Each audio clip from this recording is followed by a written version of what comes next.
teaching you how to produce? Like what equipment were you using back then on the first record?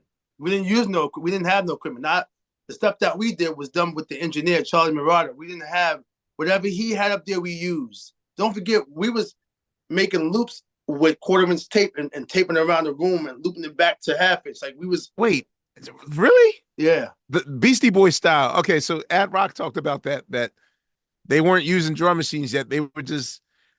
Can you explain that process? Like, because I still don't understand the idea of going around the room and putting pencils up to because it wasn't no programs for sampling like that we knew about.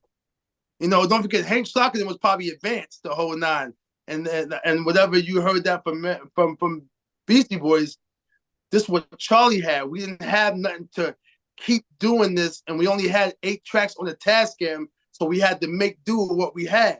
But the looping part, there was no machine that we had that would loop.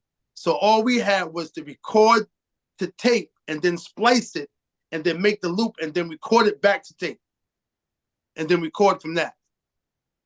So wait, you're saying that some of the first album was done on an 8-track Tascam? All of it. All the first 2 albums done on Tascam. And Redman. So the master tapes are cassettes? No, meaning that the Tascam board. Oh, okay, I got it. Okay. So all you heard, the album, Das Effects, first album, all that was done on the 8-track. Not what the album. All them samples you crammed on the R alone? On the 8-track. Dude, there's like 42 trillion samples on the R. No, but after it went from the 8-track, we went to Power Play to DOC, and Doc made some other changes, but the majority of the album, when it was done on 8-track. Yikes. So and don't forget the rated R stuff. When you hear but you can't it ain't that much stuff. I only use the James Brown sample, the Kiss of My Love drums, and that's it. But like I don't know what you hearing. Well, you just make all like you kind of have a bomb squattish. I do texture. Like even one of your favorite productions when you did Run DMC's Can I Get It, Yo? Oh, hold up. Yo, Quest, what is wrong with you? Nobody would ever mention that record. Are you crazy? Nobody knows about that record but you. To this day, because the thing is, you have like 3 bass lines. I do. Compete with each other. I know. I did. The Blow Your Mind. He said with so much junk. He said even the outstanding Shaquille O'Neal record. You got Yearning. You got this record. You have the Humpty. You have the. So I used to have like 4 or 5 samples competing with each other. Yeah. So my theory is that Public Enemy crams a bunch of mid-range and high-end samples that sounds chaotic, but you would just mix like 4 bass lines, even the heist, even what you did with the heist, like with the 808s and like I just never saw a person just mash up a bunch of bass lines together. It is shit is crazy. You know what? It was the samples. Like imagine again, you hear something, right? And right. I'm not knowing Quest to take out the bass of the sample on mixing. And neither, I guess, is the engineer neither. So even when Pharrell's like, Eric, whatever that W-30 does for you, it makes no sense because there's no other sound like it. Because also too, the machine I used was on it did some other things though, Quest, that you would not. What did you use? It was a Roland W-30, only had 15 seconds. Oh, okay. Don't forget, so I was doing the same stuff they were doing at SP1200. The same thing, I was doing the speeding up fast, speeding down slow. So would you lay it 1 track at a time? Not really, no. I was doing it, but some stuff was sped up to where I can sample it because I only had 15 seconds. Got it. Don't forget, all those beats you heard was made in a 15-second radius. Same I with see SP now. 1200, but mine was done with loops. But that's why when you hear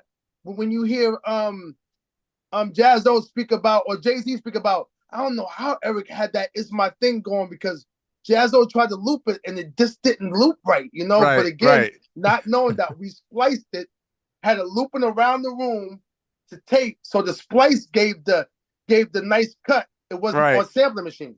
Or did you always stick with the Roland no matter what? That was your weapon of choice. Yeah, the Roland stayed with me until just like music was done on 15 seconds.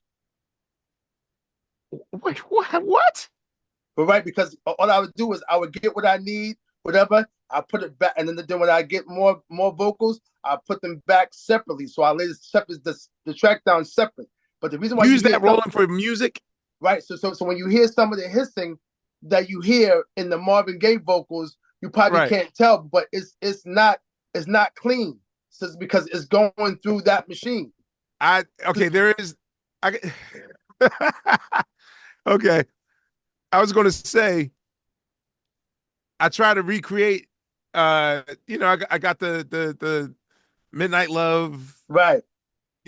Box set joint, whatever. Right. The acapellas there, right? And I was trying to figure out. I was like, yo, how does this version sound like it's a old cassette? Yes, the bunch of mids, and so of course, if you sample it at a higher rate at 45 or whatever, then your bit tone is going to sound grittier, right? And that's what happened. So I would try to recreate it. Like the way that I work on production is, if I hear something that I like, and Dilla taught me this shit, he does the same thing. Like, oh, okay, I like that. Let me see if I can recreate it and see if I could do it. And my version always sounded too clean and pristine, and I was like, yo, how does this sound like? And listen, I tried to keep it real over, even though I did it on my new equipment. And the Ribbon in the Sky, the way that it comes out in Jamal's record, does not come out the same way in any other sampling machine like the W-30. It made it different because when you hear it, it's different, it's clean, it don't loop the same. I don't know why. So when you saying that, it's the truth. When you try to recreate something, you be like, yo, why it don't sound right? So to this day, do you still try to collect Roland 30s, or you've moved on? Collect the what? I said, to this day, when you do production, do you still try to collect Roland 30s, or have you moved on to other? Well, I got W-30s because of nostalgia. So in case, I tell you what, one day I was in the lab and I said, Rock, come here real quick.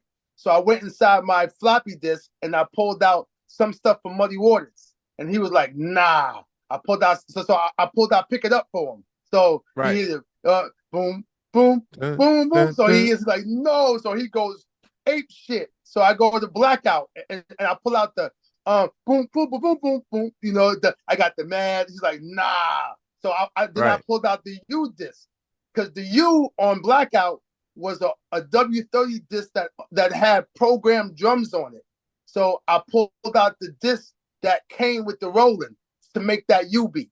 So he was just bugged out by it. So I keep it for nostalgia. And Pharrell always says, Eric, where's the W-30 beats?